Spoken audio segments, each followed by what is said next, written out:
Hello dear students, आज आपण continue करतोय आपला SSC क्लास 10चा आपला ग्रॅव्हिटेशन चॅप्टर, ज्यामध्ये आपण लास्ट लेक्चरला, त्याचा आज लेक्चर 2 असेल. लास्ट लेक्चर आपण बघितलं होतं what is mean by gravity, what is the difference between gravity and gravitation. त्यानंतर आपण बघितलं होतं काय, जेणेकरून आपल्याला माहित होतं प्लॅनेटरी मोशन स्टडी करण्यासाठी कोण आला होता, योहान्स केपलर. आणि केपलरने काय दिले होते आपल्याला, 3 लॉ दिले होते. त्यानंतर आज आपला पुढचा टॉपिक असेल न्यूटन्स लॉ ऑफ ग्रॅव्हिटेशन. तर याचं स्टेटमेंट खूप सिंपल आहे. स्टेटमेंट काय सांगतात ते सगळ्यात पहिले स्टेटमेंट बघू. स्टेटमेंट कळल्यानंतर आपल्याला कळेल लॉ काय सांगतोय. स्टेटमेंट नंतर याचं एक्सप्लेनेशन बघू. स्टेटमेंट काय सांगतोय आपल्याला, statement says the force acting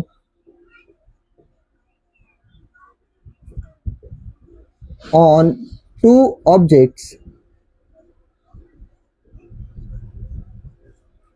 will be equal to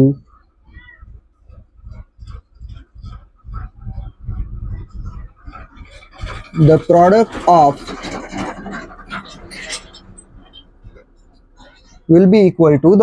of their masses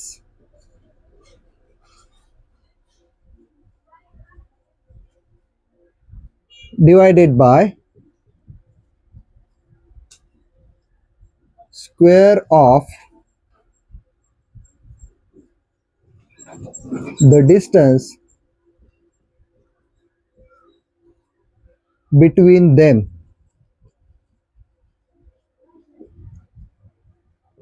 मग आता हे झालं आपल्याकडे स्टेटमेंट. लॉचं स्टेटमेंट काय सांगतंय आपल्याला, जर आपण काय केलं, 2 ऑब्जेक्ट घेतले आणि ह्या 2 ऑब्जेक्ट वरती ग्रॅव्हिटेशनल फोर्स किती आहे हे जर आपल्याला काढायचं असलं तर आपल्याला काय सांगितलंय, the gravitational force will be equal to product of their masses. मग तुम्ही 2 जे ऑब्जेक्ट घेतले त्या दोघांचं आपल्याला काय माहित पाहिजे, मास माहित पाहिजे. And it is divided by square of the distance between them. त्यांच्यामध्ये असणाऱ्या अंतराचा काय करतोय आपण, स्क्वेअर करतो. मग आता बघा आपल्याला काय बघायचंय, सिम्पली आपण एक एक्झाम्पलचं समजून घेऊ. सपोज आपण एक ऑब्जेक्ट घेतला, आपल्याकडे काय, आपण छोटासा एक सर्कल घेतलं, याला आपण म्हटलं अर्थ आहे आपली. आणि दुसरीकडे आपण एक मोठा ऑब्जेक्ट घेतला ज्याला आपण काय म्हणू, हा आपला सन असेल. ह्या दोघांच्या मध्ये आपल्याला माहिती आहे काय असणार आहे, एक फोर्स ऑफ अट्रॅक्शन असणार आहे. मग हा जो फोर्स ऑफ अट्रॅक्शन असणार आहे हा कोण आहे, आपला ग्रॅव्हिटेशनल फोर्स. पण आपण असं म्हणू, अर्थचं जे मास होतं त्याला आपण म्हटलं M1, सनचं जे मास आहे त्याला आपण म्हटलं M2. आणि आपण काय म्हटलं, या दोघांच्या मध्ये असणारा डिस्टन्स याला एकतर तुम्ही D ने दाखवू शकता किंवा याला तुम्ही आपण काय म्हणू शकतो, R ने पण दाखवलेलं असतं काही काही टेक्स्टबुक मध्ये. मग आता हे जर आपल्याला दिलेलं तर आपण काय म्हटलंय, the force acting on two objects will be equal to the product of their masses divided by the square of the distance between them. आता हे जर आपल्याला माहिती आहे तर आपण काय सांगतोय, फोर्स काढायचा आहे. आपण काय म्हटलं सरळ सरळ, आता इथे इक्वल टू म्हणा स्टेटमेंट मध्ये, किंवा प्रपोर्शनल डायरेक्ट प्रपोर्शन म्हणा, किंवा आपण काय म्हणू इनवर्स प्रपोर्शन म्हणा. स्टेटमेंट 2 पद्धतीने लिहिलं जाऊ शकतं. हे जे स्टेटमेंट आहे आपण लिहिलेलं हे डायरेक्ट फॉर्म्युलेशनचं आहे. किंवा दुसरं स्टेटमेंट जर तुम्हाला लिहायचं असलं तर आपण असं म्हणू शकतो, the force acting on 2 objects will be directly proportional to the product of their masses and inversely proportional to the square of the distance between them. असं दोन्ही पद्धतीने आपण स्टेटमेंट लिहू शकतो. बट आता आपण जे लिहिले आपण त्याच्याबद्दल बघू.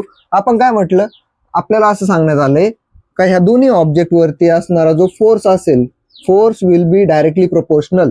कुणाला डायरेक्टली प्रोपोर्शनल असणार आहे, प्रॉडक्ट ऑफ देअर मासेस. दोन्हींचा प्रॉडक्ट म्हणजे काय, मल्टिप्लिकेशन. इथं आता जेव्हा तुम्ही हायर स्टँडर्ड्स मध्ये जाता त्यावेळी साइन लिहिणं गरजेचं नसतं, सायन्स मध्ये तरी ऍटलिस्ट. डिवायडेड बाय आपण काय म्हटलं, inversely proportional to the square of the distance between them. त्यांच्यामध्ये असणारा अंतर. मग तुम्ही D² घ्या किंवा R² घ्या, तुमच्या टेक्स्टबुक मध्ये D² दिला, आपण D² घेऊ. मग आता आपण काय म्हटलं बघा, किती नाही म्हटलं तर आपल्याकडे आता इथे एक प्रपोर्शनॅलिटी साइन आहे. आणि प्रपोर्शन आपण लास्ट इयर पण शिकलेलो आहे चांगले. प्रपोर्शन मध्ये आपण काय सांगतोय, जर आपल्याकडे एखादी गोष्ट डायरेक्ट प्रपोर्शन मध्ये असेल तर त्यावेळी आपण काय म्हणतो, फोर्स वाढेल तर काय वाढेल, मास वाढेल, किंवा मास वाढेल तर काय वाढेल, फोर्स वाढेल. जर आपल्याकडे बघितलं डिस्टन्स कशात आहे, 1/, मध्ये, म्हणजेच काय, इनवर्स प्रपोर्शन. फोर्स वाढला तर काय होईल, डिस्टन्स कमी होईल. डिस्टन्स वाढलं तर काय होईल, फोर्स कमी होईल. तर या पद्धतीने आहे. आपल्याला आता हे प्रोपोर्शनॅलिटी साइन इथून काय करायचंय, काढून टाकायचं. याची काही गरज नाही आपल्याला, जेणेकरून फॉर्म्युला कधी मिळणार आपल्याला, प्रोपोर्शनॅलिटी साइनला आपण कशाने रिप्लेस करू, इक्वल टू साइनने. मग आपल्याला काय मिळतंय, F इज इक्वल टू, आता आपल्याला हा प्रोपोर्शनॅलिटी साइन काढायचा म्हटल्यावर काय लागेल, आपल्याला एक कॉन्स्टंट लागेल. तो कॉन्स्टंट आहे आपल्याकडे capital G m1 m2 upon r square किंवा त्याला आपण काय म्हणू d स्क्वेअर. हा काय आपल्याकडे it is the formula for gravitational force between two objects किंवा याला आपण अजून एक नाव देतो काय न्यूटन्स लॉ ऑफ ग्रॅव्हिटेशन. तर या पद्धतीने आपल्याकडे काय न्यूटन्स लॉ ऑफ ग्रॅव्हिटेशन यामध्ये आपल्याला हा जो G आहे G is the gravitational constant याची व्हॅल्यू आपल्याकडे ठरलेली आहे. G ची व्हॅल्यू युनिव्हर्सली सगळीकडे काय असते कॉन्स्टंट असते. आपण डिफरन्स मध्ये बघितलं होतं त्याची व्हॅल्यू किती आपल्याकडे 6.67 into 10 to the power -11 newton metre square per kilogram square. तर ही आपल्याकडे G ची व्हॅल्यू असेल. तुम्हाला MCQ साठी ही G ची व्हॅल्यू खूप वेळा विचारली जाते म्हणून हिला तोंडपाठच करून ठेवायचं. ठीक आहे. मग आता आपण पुढे जाऊन जर बघितलं आपण G ची व्हॅल्यू आयसोलेट करायला शिकलो. आता G ची व्हॅल्यू कशी ऑब्टेन केली आपण आपल्याला कळलं ते तरी ऍटलिस्ट. मग आता आपण काय बघू पुढचा टॉपिक येतो आपल्याकडे ज्याला आपण काय म्हणतोय ज्यावेळी आपण हा gravitational law Newton's gravitational law किंवा ज्याला आपण universal law of gravitation study केला असेल त्यानंतर आपल्याकडे एक दोन छोटे छोटे टॉपिक येतात. त्यामध्ये बघा आपण काय सांगतोय Newton's universal law of gravitation आणि त्याच्या बेस्ड आपण काय सांगतोय वेगवेगळे आपल्याकडे कन्सेप्ट येतात. ठीक आहे. एक एक करून आपण सगळ्यांना बघू. सगळ्यात पहिलं आपण याला रब करू. हा फॉर्म्युला आपल्याला लागेल प्रॉब्लेम सॉल्व्हिंग मध्ये त्याला व्यवस्थित लक्षातच ठेवायचंय. ऍटलिस्ट आपल्या ब्रेन मध्ये त्याला फिट करून ठेवायचं.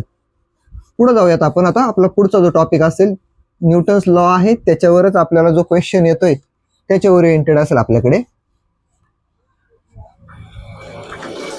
न्यूटन्स लॉ ऑफ ग्रॅव्हिटेशन हा तर बघितला आपण पण आपल्याला पुढचा जो टॉपिक बघायचा तो काय आपल्याकडे Newton's universal law of gravitation. Newton's universal law of gravitation.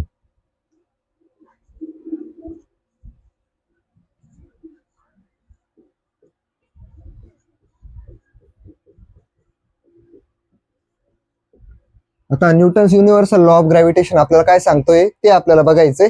यामध्ये आपण काय सांगू सरळ सरळ एक स्टेटमेंट आहे आपल्याकडे every object in the universe. याचं स्टेटमेंट काय आपल्याकडे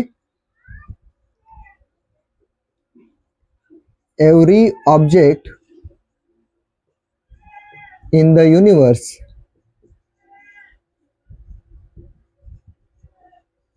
ह्या युनिव्हर्स मध्ये असणारं प्रत्येक ऑब्जेक्ट काय करते आपल्याकडे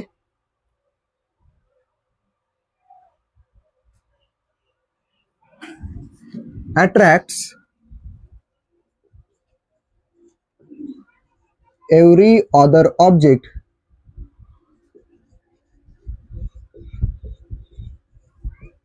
with a definite force.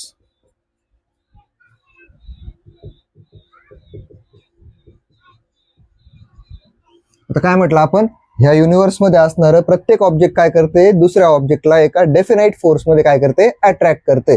तर हे झालं आपल्या लॉचं स्टेटमेंट. आता आपल्याला बघायचंय ह्या लॉ मध्ये आपल्याला पुढे जाऊन काय सांगते. तर सगळ्यात पहिलं बघा आता ही जी केस आहे आपल्याकडे याच्यामध्ये आपण ऑलरेडी बघितलेले हा लॉ आपण नव्याने नाही स्टडी करत आहे. हा जस्ट आपण याच्या आधीच बघितला होता. याचा आपल्याला फॉर्म्युला माहिती काय म्हटलं आपण F is equal to G m1 m2 upon r square किंवा त्याला आपण काय म्हणतो d स्क्वेअर. हा तर आपण बघितलेला आहे. मग आता याच्यामध्ये आपल्याकडे दोन केसेस येतात. पहिली केस आपण काय म्हटलं का आपण जे काही एखाद्या ऑब्जेक्टचं मास आहे ते जर डबल केलं तर मग आपण काय म्हणू सगळ्यात पहिलं हा फॉर्म्युला आपल्याला लक्षातच ठेवायचा आहे. पहिली केस बघू आपण फॉर फर्स्ट केस. आता स्टेटमेंट वगैरे तुम्ही लिहून घ्या आपण पुढे बघू. फर्स्ट केस इथे दोन केसेस स्टडी करायचे आपल्याला. त्यामध्ये आपली पहिली केस असेल केस 1 काय असेल आपल्याकडे if the mass of one of the object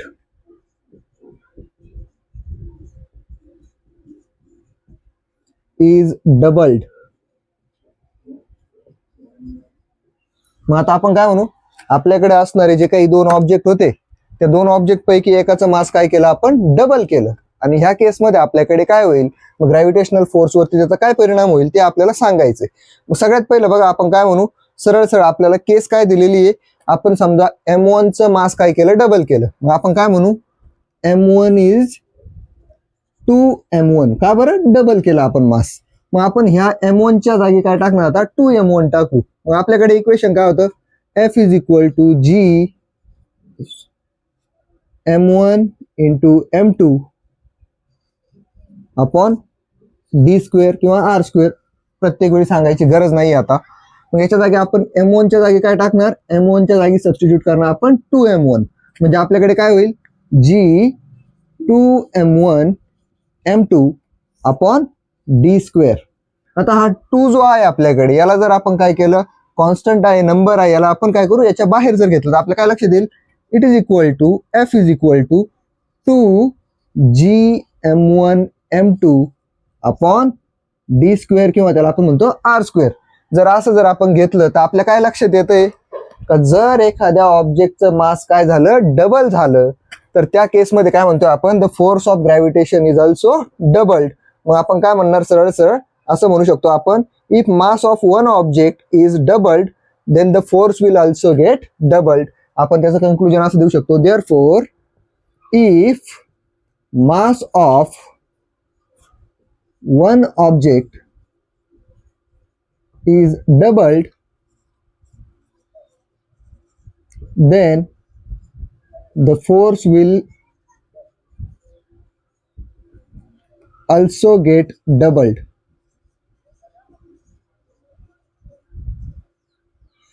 तर ही आपल्याकडे पहिली केस असेल, जे आपण काय सांगितलं, दोन्ही पैकी एका ऑब्जेक्टचं मास जर डबल झालं तर त्याचा परिणाम काय होईल, त्या ऑब्जेक्ट मधला फोर्स पण काय होईल, डबल होईल.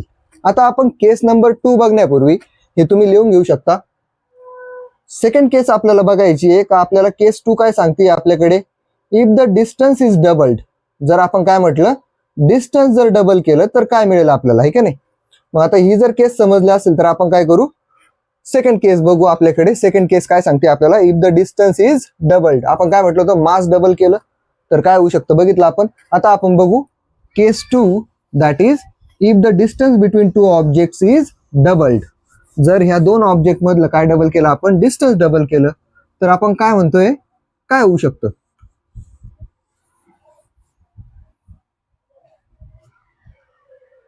सो आपण बघतोय केस सेकंड काय आहे, आपण म्हटलं इफ द डिस्टन्स बिटवीन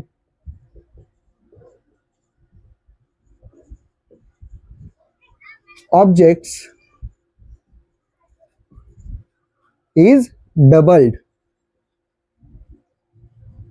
म्हणजे इथं आपण काय घेणार आहोत आता, D च्या जागी आपल्याला काय घ्यावं लागेल, 2D, कारण डिस्टन्स काय होतंय, डबल होतंय.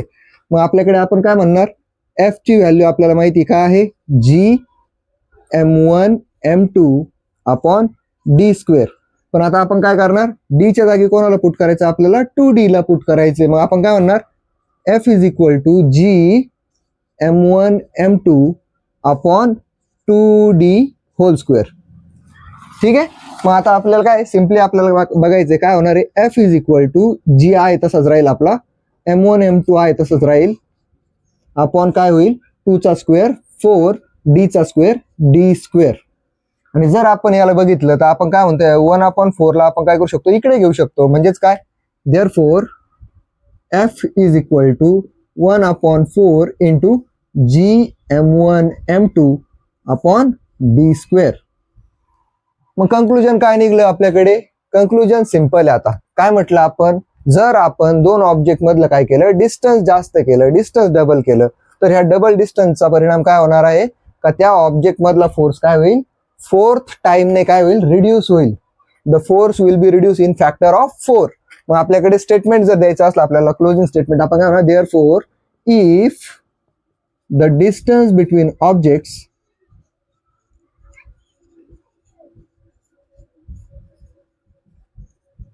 is doubled, then the force between them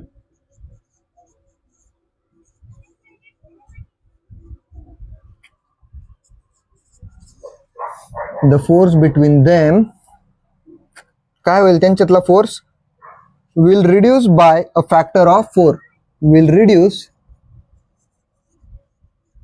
by factor of 4. तर हे आपल्याकडे काय आहे, हे एक आपल्याकडे एक सेकंड केस आहे जिच्यामध्ये आपण काय डबल केलं होतं, दोन ऑब्जेक्ट मधलं आपण डिस्टन्स डबल केलं होतं. तर ह्या दोन केसेस आपल्याला विचारल्या जातात.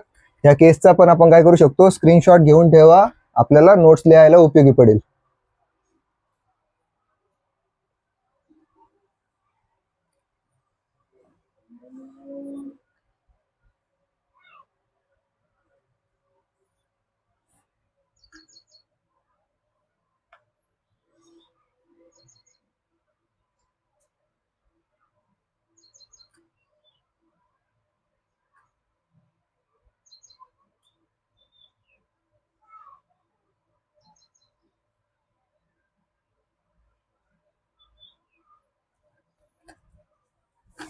ठीक आहे.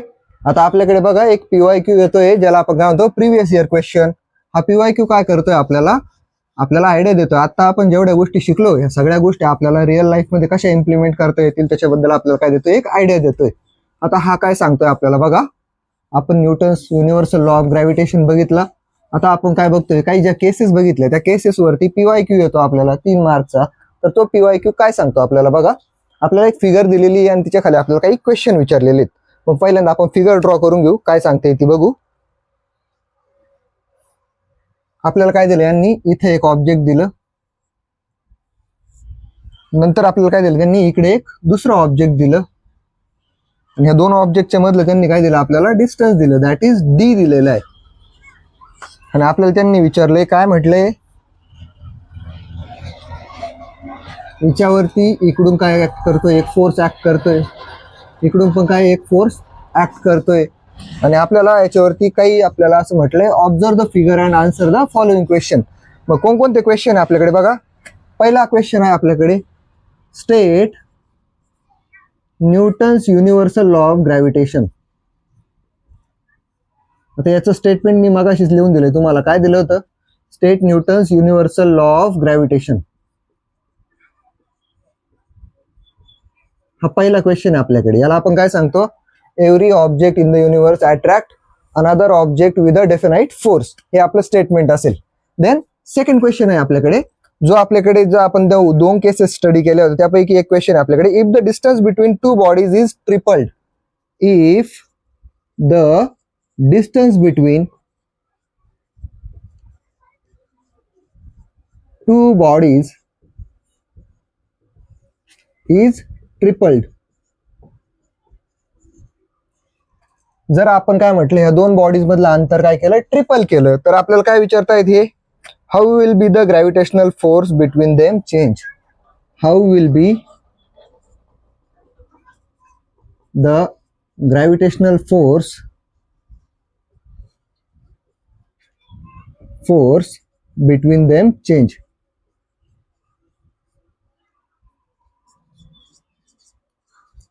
म्हणजे आपल्याला असं विचारलं, यांच्यामधलं डिस्टन्स जर आपण काय केलं, ट्रिपल केलं, तर यांच्यातला ग्रॅव्हिटेशनल फोर्स कसा चेंज होईल.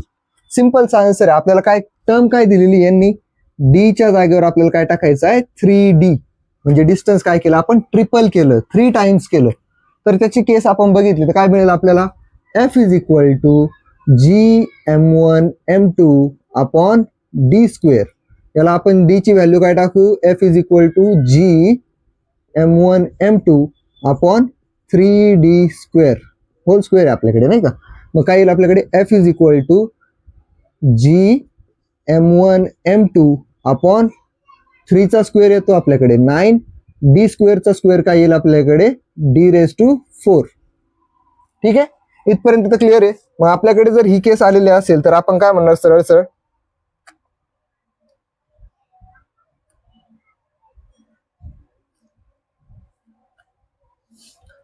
सॉरी काहीतरी कन्फ्युजन झालं, हा, upon D².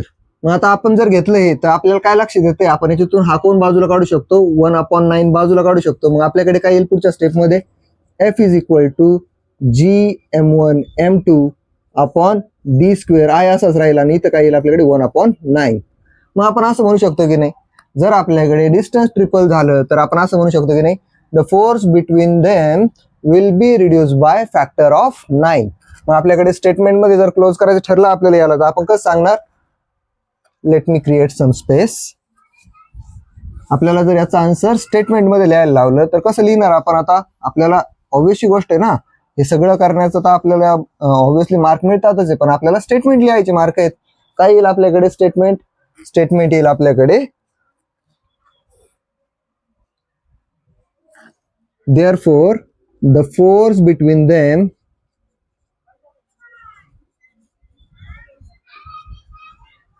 will be reduced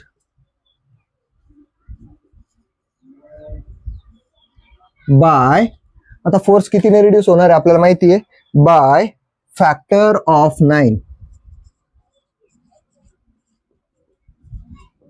तर हे झालं आपल्याकडे सेकंड क्वेश्चनचा आन्सर. आणि लास्ट एक आपल्याला थर्ड क्वेश्चन विचारला जातो याच्यावर ओरिएंटेड. तो थर्ड क्वेश्चन काय? तिसरा क्वेश्चन आहे आपल्याकडे, जो आपल्याकडे थर्ड केस किंवा थर्ड क्वेश्चन आहे या पूर्ण टॉपिकचा किंवा ह्या आपल्या PYQचा. तो थर्ड क्वेश्चन आहे आपल्याकडे काय? What happens to the gravitational force, see question असेल आपल्याकडे. What happens to the gravitational force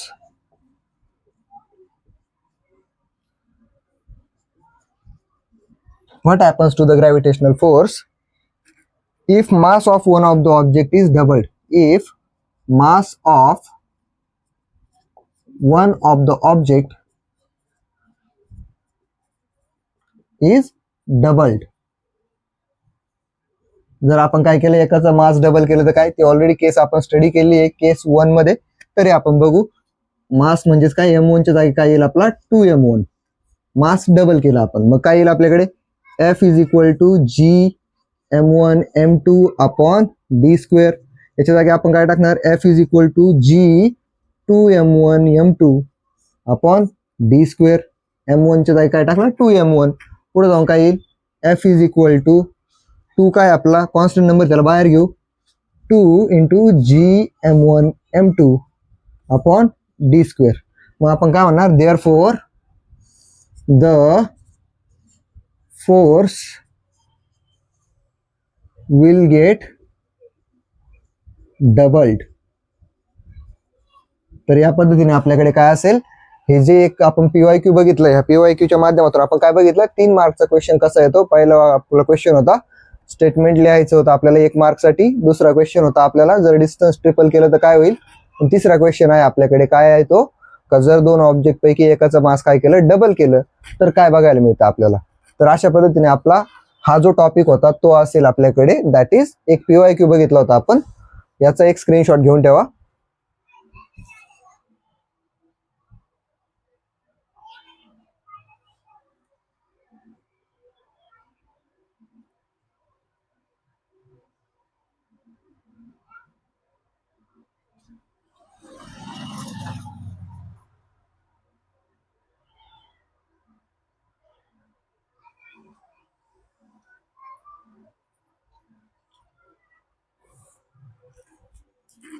ठीक आहे, आपण आपल्या पुढच्या टॉपिक कडे येऊ आता. पुढचा जो टॉपिक असेल आपला तो असेल आपल्याकडे अर्थ ग्रॅव्हिटेशनल ऍक्सेलरेशन. आता अर्थचं जे काही ग्रॅव्हिटेशनल ऍक्सेलरेशन आहे हे एक थेरॉटिकल टर्म आहे आणि त्याच्यासोबत त्याचं एक काय आहे, छोटंसं डेरिव्हेशन आहे. आणि नंतर आपल्याकडे येतं variation in the value of G. तर या सगळ्या गोष्टी कशा येतात ते आपल्याला बघायचे. सगळ्यात पहिलं आपण काय बघू, टॉपिक असेल आपल्याकडे अर्थ ग्रॅव्हिटेशनल ऍक्सेलरेशन. अर्थ ग्रॅव्हिटेशनल ऍक्सेलरेशन. अर्थचं जे काही ग्रॅव्हिटेशनल ऍक्सेलरेशन आहे ते कसं काम करतं, यासाठी आपल्याला 2-3 चेन ऑफ एक्झाम्पल समजून घ्यावे लागेल. फॉर एक्झाम्पल, आपण अर्थवर उभे आहोत, याचा अर्थ अर्थ काय करते? आपल्याला स्वतःकडे ओढण्याचा प्रयत्न करते. हे आपण बघितलेलं ऑलरेडी लास्ट लेक्चरला. सेकंड थिंग, जर आपण बघितलं, आपण एक बॉल जर असा हवेत वर फेकला तर काय होणार आहे? ऑब्वियसली गोष्ट आहे, तो बॉल काय केला जाईल? खाली ओढला जाईल. तिसरी जर केस आपण बघितली, एक लहान मुलगा एक ज्याने काय केलं? हवेत उडी मारली, तर त्याला पण काय केलं जाणार आहे? खाली खेचलं जाणार आहे. मग ह्या सगळ्या केसेस सगळ्या आपण जर बघितल्या तर प्रत्येक केसमध्ये आपण काय सांगतोय? ऑब्जेक्टला अर्थ काय करते? स्वतःकडे ओढण्याचा प्रयत्न करते. बट आता आपण काय सांगतोय? ऑब्जेक्टला स्वतःकडे ओढण्याच्या प्रयत्नात अर्थ अजून एक गोष्ट करते. सपोज तुम्ही थोडेसे हाईटला गेले कुठेतरी एकदम उंच ठिकाणी गेले आणि तिथे गेल्यानंतर तुम्ही काय केलं, सरळ सरळ तुमच्याकडे असणारे एखादं ऑब्जेक्ट काय केलं, तुम्ही हवेत वर फेकलं. समजा आपल्याकडे काय केलं, आपण डोंगरावर गेलो आणि डोंगरावर आपण काय केलं, एक दगड लुटून दिला. त्याचा परिणाम काय होणार आहे का, तो दगड सुरुवातीला जेव्हा निघेल तेव्हा त्याचा काय असेल, स्पीड कमी असेल, व्हेलॉसिटी कमी असेल. पण जसं तो खाली खाली खाली खाली यायला लागेल तसं काय होईल, तो ऍक्सेलरेट होईल, त्याचा काय होईल, स्पीड व्हेलॉसिटी वाढायला लागेल. मग याच्यावरून आपण काय सांगू शकतो, आपल्याला न्यूटनचा सेकंड लॉ तर आठवतच असेल. आपण काय सांगतोय, न्यूटनचा सेकंड लॉ आपल्याला काय म्हणतोय, F is equal to m into a. याला आपण काय सांगतोय, घरात आपल्या आई पण आहे आणि वडील पण आहे, दोघंही आपल्यावरती इक्वल प्रेम करतायत. फादर इज इक्वल टू मा. हा आपला सिंपलचा एक ट्रिक आहे, या फॉर्म्युला लक्षात ठेवायची. हा काय आपला Newton's second law, second law of motion आहे की नाही. आता सेकंड लॉ आपण इथं का वापरला, सिंपलची टर्म आहे की नाही. न्यूटन सेकंड लॉ आपल्याला काय सांगतोय, जेव्हा कधी एखाद्या ऑब्जेक्ट वरती काय लागतो, एखादा फोर्स लागतो, त्यावेळी त्या ऑब्जेक्टचं मास काय करतं, त्या ऑब्जेक्टला ऍक्सेलरेट करतं. ऍक्सेलरेट करतं म्हणजे काय, त्याला मोशन मध्ये आणतं, त्याचं काय वाढवतं, व्हेलॉसिटी वाढवतं. जर ही गोष्ट आपल्याला काय सांगतोय आपण, a force acting on a body, a force acting on a body,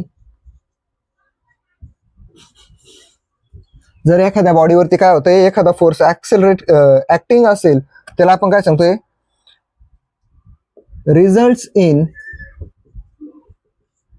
acceleration of that body.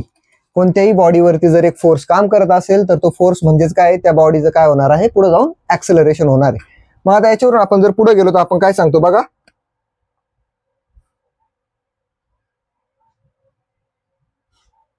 जर ऍक्सेलरेट होती एखादी बॉडी तर ऑब्व्हियसली त्या बॉडीवरती कोणता तरी फोर्स काम करत असेल, ज्याला आपण काय म्हणतोय, ऍक्सेलरेशन ड्यू टू ग्रॅव्हिटी. त्याला आपण ऑलरेडी बघितले, त्याला आपण काय म्हणतो, जी. त्याला आपण जर काढायला गेलो तर जीचा फॉर्म्युला येतो आपल्याकडे, that is capital G into capital M upon R square. मग आता आपला मेन क्वेश्चन असा असला पाहिजे का, what is G M upon R square, आणि ही जी ची व्हॅल्यू काढायचा, हा फॉर्म्युला कसा आला, कुठून आला. तर हा फॉर्म्युला कुठून आला, त्याचं एक्सप्रेशन मात्र खूप सोपं आहे. आपल्याकडे त्याचं एक्सप्लेनेशन असलं पाहिजे का ह्या जी ची व्हॅल्यू आपण कशी काढली, हा फॉर्म्युला कुठून मिळाला. तर हा फॉर्म्युला कुठून मिळाला तेच आपल्याला आता बघायचंय. सगळ्यात पहिलं बघा, आपण काय म्हणू, आपण असं कन्सिडर केलं, समजा आता याला आपण रब करून टाकू. आता हा जीचा जो फॉर्म्युला आहे आपल्याकडे, G M upon R square, तर हा फॉर्म्युला कसा मिळाला असेल आपल्याला, तो बघण्यासाठी आपण काय सांगतोय, आता आपल्याला एक दोन टर्म्स थोडेसे रिकॉल करावे लागतील. तर त्या टर्म्स बघताना आपण काय म्हणू, सरळ सरळ आपण घेतली आपली अर्थ. सपोज आपण काय घेतली, आपली अर्थ घेतली. या अर्थ वरती आपण काय म्हणू, इथं कुठं पण काय आपल्याकडे एक ऑब्जेक्ट आहे, आणि ह्या ऑब्जेक्टच्या बाबतीत आपण काय म्हणतोय, ऑब्जेक्टचं स्वतःचं काय असणार आहे, काहीतरी मास असणार आहे, दॅट इज स्मॉल एम. दुसरीकडे आपण काय म्हणू, अर्थचं स्वतःचा काहीतरी मास असणार आहे, दॅट इज कॅपिटल एम. अर्थचं मास जास्त असणार आहे. आणि आपण काय म्हणतोय, सरळ सरळ इथं जर आपल्या अर्थचं सेंटर असेल तर ह्या अर्थच्या सेंटर पासून हे जे ऑब्जेक्टचं अंतर असेल त्याला आपण काय म्हणू, कॅपिटल आर. तर ही बेसिक टर्म ज्या आपल्या असतील त्या बघा, आपण केस काय घेतली का, आपण घेतली अर्थ. अर्थचं मास आहे आपल्याकडे कॅपिटल एम, जे ऑब्जेक्ट उभा आहे अर्थवरती त्याचं मास आहे स्मॉल एम, आणि ह्या अर्थ पासून ऑब्जेक्ट पर्यंत जे अंतर आहे त्याला आपण काय म्हटलं, कॅपिटल आर. तर मग आता आपल्याकडे बघा, किती नाही म्हटलं तर आपल्याला माहिती काय बरं, आपण न्यूटन्स लॉ ऑफ ग्रॅव्हिटेशन शिकलोय मग, युनिव्हर्सल लॉ ऑफ ग्रॅव्हिटेशन. तेव्हा आपण काय सांगतोय, वी नो दॅट